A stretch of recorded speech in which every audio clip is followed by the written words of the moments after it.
이번 시간에는 신고, 진정, 고소, 고발 어떤 차이점이 있는지 알아보도록 하겠습니다. 먼저 그 단어가 어떤 의미를 가지고 있는지 국어사전에 있는 내용을 살펴보겠습니다. 신고는 국민이 법령의 규정에 따라 행정관청에 일정한 사실을 진술, 보고함 이렇게 되어 있고요. 그 다음에 진정은 실정이나 사정을 진술함. 탄원은 사정을 하소연하여 도와주기를 간절히 바람. 인지는 어떤 사실을 인정하여 암. 어떤 사실을 인정하여 아는데 어떤 단서가 있어야 될 거 아니에요. 그것이 신고, 진정, 탄원을 단서로 해가지고 여기 신고, 진정, 탄원의 사실을 알게 되는 거죠. 사실을 알게 되는 것을 인지한다. 신고, 진정, 탄원은 인지의 단서가 된다. 이렇게 말씀을 드리겠습니다. 그 다음에 고소가 있고 고발이 있는데, 고소는 범죄의 피해자 그리고 다른 고소권자, 이게 형사소송법에 고소권자가 규정되어 있습니다. 피해자 법정 대리인이라든지 사망했을 경우에 그 가족이라든지 이런 부분들이 구체적인 내용을 이 조문을 보시면 되겠죠. 해서 범죄 피해자나 그 다른 고소권자가 수사기관에 신고해가지고, 여기도 신고가 있고 여기도 신고가 있죠. 그런데 여기 있는 신고하고 어떤 점이 다르냐? 기소를 요구하는 거예요. 기소를 요구한다. 기소를 요구한다는 것은 유죄를 선고해 주세요, 이런 취지니까 처벌해 주세요, 이런 의미가 있는 거죠. 고발은 피해자나 고소권자가 아닌 제3자, 그러니까 피해자 측 고소권자가 아닌 제3자가, 피해당하지는 않았지만 제3자가 수사기관에 범죄사실 신고해가지고 기소를 요구하는데, 마찬가지로 이것도 그 처벌해 주세요 하는 의사표시가 있는 거죠. 여기 철저히 수사하여 엄벌에 처해 주시기 바랍니다. 주로 이런 표현들이 들어가 있죠. 그래서 사건은 인지사건이나 고소, 고발 세 가지로 시작한다. 여기서 피해자가 있고 제3자가 있고, 인지는 누가 하는 거지? 수사기관에서 직접 하는 거죠. 수사관들이, 경찰관들이 직접 하는 거 인지한다. 이렇게 되어 있죠. 인지의 단서로는 신고, 진정, 탄원. 물론 이제 현행범 체포라든지 여러 가지가 있지만 이 시간에는 신고, 진정, 탄원을 좀 살펴보는 거니까 여기에 제한 둬가지고 이렇게 해서 신고, 진정, 탄원이 인지의 단서가 된다. 이렇게 말씀드릴 수 있겠습니다. 다른 점을 살펴보면은 인지의 신고, 진정, 탄원, 고소, 고발 이렇게 세 가지로 되어 있다. 신고는 112 신고를 예를 들 수 있겠죠. 112 전화해가지고 어디 싸움 났어요, 이렇게 어디 임산물 훔쳐가요, 이런 식으로 신고가 들어오겠죠. 신고하겠죠. 그 다음에 진정 탄원은 억울합니다, 진실을 밝혀주세요. 여기에는 피해를 당했습니다, 범인을 처벌해주세요. 범죄가 발생했어요, 내가 피해자는 아니지만은 범인을 처벌해주세요. 처벌해주세요. 고소, 처벌해주세요. 고발. 그런데 신고, 진정에는 처벌해주세요라는 표현이 들어가 있지 않죠. 그 다음에 누가 신고할 수 있냐? 신고는 아무나 할 수 있는 거죠.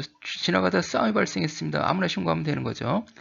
그 진정사건은 아무나 한다기보다도 아무나 못한다는 건 아니겠지만 그 사건 내용, 어떤 특정한 사건 내용에 대해서 알고 있는 사람이 있어야 돼요. 알고 있는 사람이 할 테죠. 그 사건하고 관련된 사람. 그렇게 이제 말씀드릴 수가 있고, 그 다음에 이제 고소권은 고소는 피해자 법정 대리인, 고발은 고소권자 아닌 자 제3자. 그 다음에 그 가장 큰 구분은 처벌의사 표시가 있냐 없냐, 신고 진정은 없다, 고소 고발은 있다, 이렇게 말씀드렸습니다. 그 다음에 그 형식 부분에 있어서는 그 신고는 주로 112 전화 신고라든지 아니면 국민신문고 이런 걸로 많이 들어오죠, 요즘에는. 그 다음에 진정은 진정서, 고소는 고소장, 구두로 고소하면은 진술조서를 작성해라, 이게 이제 형사소송법에 규정되어 있죠. 고발도 마찬가지고 이렇게 되어 있고, 신고인에는 피해자도 있고 제3자 전부 누구나 다 포함되어 있다는 취지죠. 신고당한 사람은 피신고인, 진정한 사람은 진정인, 진정당한 사람은 피진정인. 진정사건 말고는 이제 내사라고 그러죠. 내사, 피신고인, 피내사자. 특별사법경찰은 내사사건이라고 그러는데 일반 경찰은 입건 전 조사 뭐 이렇게 표현을 하죠. 용어가 약간 좀 다르죠. 그 다음에 고소사건에서는 고소인, 피고소인, 그 다음에 고발 사건에서는 고발인, 피고발인 이렇게 되어 있죠. 그래서 혐의가 인정이 되면은 신고사건, 진정사건은 혐의가 인정이 되면 인지사건으로 진행이 되는 거예요. 사법경찰관이나 특별사법경찰관이 범죄 인지서를 작성해가지고 범죄사건부에 접수를 합니다. 범죄사건부에 접수해요. 그런데 만일에 혐의가 인정이 되지 않으면은 이건전 조사 종결이라든지 내사 종결이라든지 해가지고 일반 경찰은 이건전 조사 종결, 특별사법경찰은 내사 종결 이렇게 해가지고 자체 종결하는 거죠. 이렇게 돼 있고, 그리고 고소사건, 고발사건은 혐의가 있든지 없든지 상관없이 범죄사건부에 접수를 합니다. 이렇게 해서 범죄사건부에 접수됐을 때 이때 입건했다고 표현하고 그리고 입건된 사람을 피의자, 형식적으로 이제 피의자다 이렇게 부르죠. 피의자라고 이렇게 부르죠. 이렇게 되어 있습니다. 그래서 신고사건이나 진정사건을 이것을 이제 조사했으면 결론이 있어야 될까요? 그래갖고 경찰에서는 그 처분 결과를 통지해 주도록 경찰 수사규칙에 규정이 되어 있는데 누구한테 통지해 주느냐? 진정인, 탄원인, 피해자의 법정 대리인에게 통지해 준다고 이렇게 주라고 이렇게 딱 규정이 제한되어 있어요. 그래서 여기에서 좀 궁금한 게, 그러면은 그 진정인, 탄원인, 피해자 법정 대리인이 아닌 신고인, 완전히 순수한 그 제3자 신고인한테 대해서는 통지해 주라는 그 규정이 없어가지고 이 사람에 대해서는 통지해 줘야 되나 말아야 되나 이렇게 좀 헷갈릴 수가 있습니다. 그래서 그 부분에 대해서는 검찰 사건 사무규칙 다 말씀을 드리고 나중에 검찰 사건 사무규칙 서식을 별도로 말씀드리겠습니다. 아무튼 규정에는 순수한 제3자 신고인한테는 통지해 주라는 규정이 되어 있지 않다. 이렇게 규정되어 있지 않다. 고소사건, 고발사건은 당연히 고소인, 고발인한테 통지를 해줍니다. 그리고 경찰에서 신고사건, 진정사건을 불이건 결정했을 때 이의신청권이 없다. 특사경은 내사 종결했을 때 이의신청권이 없다. 이렇게 혐의 없음, 공소권 없음, 제거 안 됨, 각하는 아니고 혐의 없음, 공소권 없음, 제거 안 됨, 내사 종결했을 때 각하는 고소고발 사건에서만 있는 거고 그때는 이제 이의신청권이 없다 이렇게 말씀드리고, 그 다음에 불송치 결정, 고소고발 사건 불송치 결정했을 때도 요걸 좀 다릅니다. 고소사건은 일반 경찰에 고소했을 때 불송치 결정하면은 고소인은 이의신청을 할 수 있습니다. 그러면 이 이의신청하면은 이 사건이 검찰로 가서 검사가 다시 이거에 대해서 처분을 하게 되겠죠. 그런데 고발사건은 불송치 결정하더라도 일반 경찰에서 불송치 결정하더라도 이의신청을 할 수가 없습니다. 그냥 여기서 끝나버리는 거예요. 여기서 그냥 끝나버리는 거예요. 그런 차이점이 있다는 거. 그런데 특별사법경찰은 자체적으로 불송치 결정을 할 수 없고 죄가 기소 의견이든 불기소 의견이든 무조건 다 고소고발사건 무조건 다 검찰청으로 송치를 해야 된다. 이렇게 해서 검사가 최종적으로 불기소 결정을 하게 된다. 이렇게 좀 다르죠. 이게 좀 다릅니다. 여기에서 고발사건은 일반 경찰 고발사건은 불송치 결정하면 이의신청할 수 없다는 거. 특별사법경찰은 불송치 결정을 할 수 없어가지고 전부 다 송치한다. 이렇게 그런 차이점이 있다는 말씀드리고요.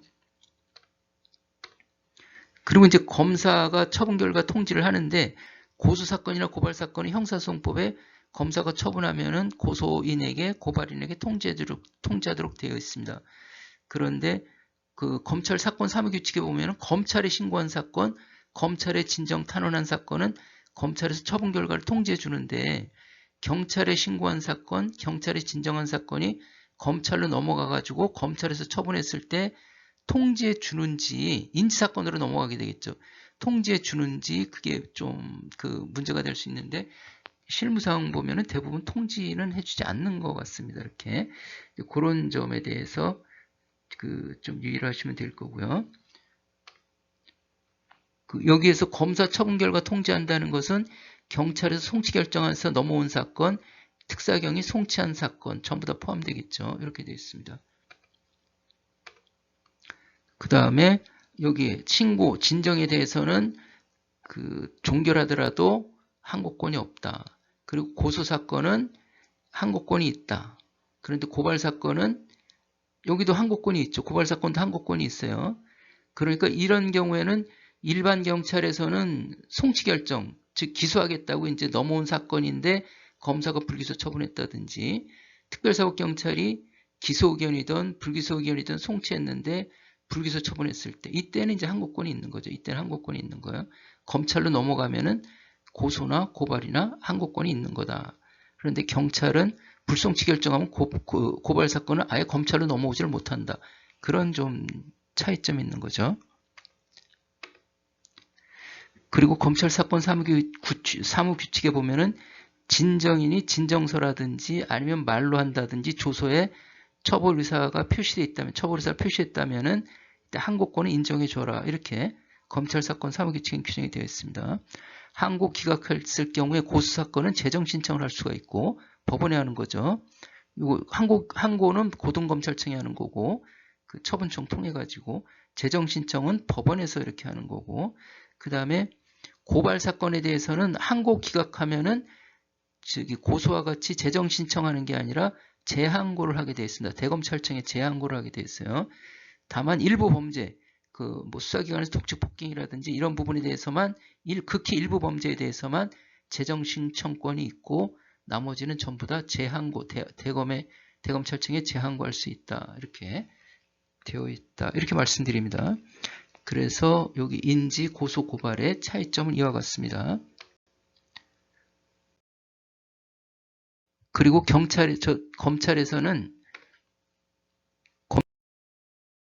검찰에서는 검찰 사건 사무규칙에 이렇게 이제 서식이 있는데, 여기에 보면은 진정한 사건, 신고한 사건 이렇게 되어 있죠. 진정 사건, 요거는 이제 내사 사건, 내사 사건 이렇게 진행이 될 텐데, 여기에 보면은 검찰에서는 검찰청에 제출한 진정 사건, 검찰청에 신고한 사건에 대해서는 여기다 결정유지로 이렇게 해서 여기 보면은 뭐 인적사항 이런 건 들어가 있지 않네요. 해가지고 최소한의 내용으로 해가지고 이렇게 통지를 해주는구나. 검찰에서는 검찰에 접수된 진정사건, 신고한 사건에 대해서는 이렇게 결정한 처분한 거에 대해서 간략하게나마 통지를 해주는구나. 이런 점을 알 수 있습니다. 그래서 경찰 단계에서도 아까 말씀드린 것처럼 진정인, 탄원인, 피해자, 법정 대리인, 여기에서는 진정 사건에 대해서, 신고 사건에 대해서 처분 결과를 통지해 주는데, 제3자에 대해서는 통지해 주라는 규정이 없는데 어떻게 된 거지? 이렇게 하는데, 검찰에서는 이와 같은 서식을 활용해서 사용하고 있으니까 이런 거를 좀 참고해서 처리하면 되지 않겠나, 그런 의견을 한번 말씀드려 보는 겁니다. 자, 그러면 이번 사건은 신고, 진정, 고소, 고발 차이점에 대해서 살펴봤습니다. 그러면 이만 마치도록 하겠습니다. 수고 많으셨습니다. 감사합니다.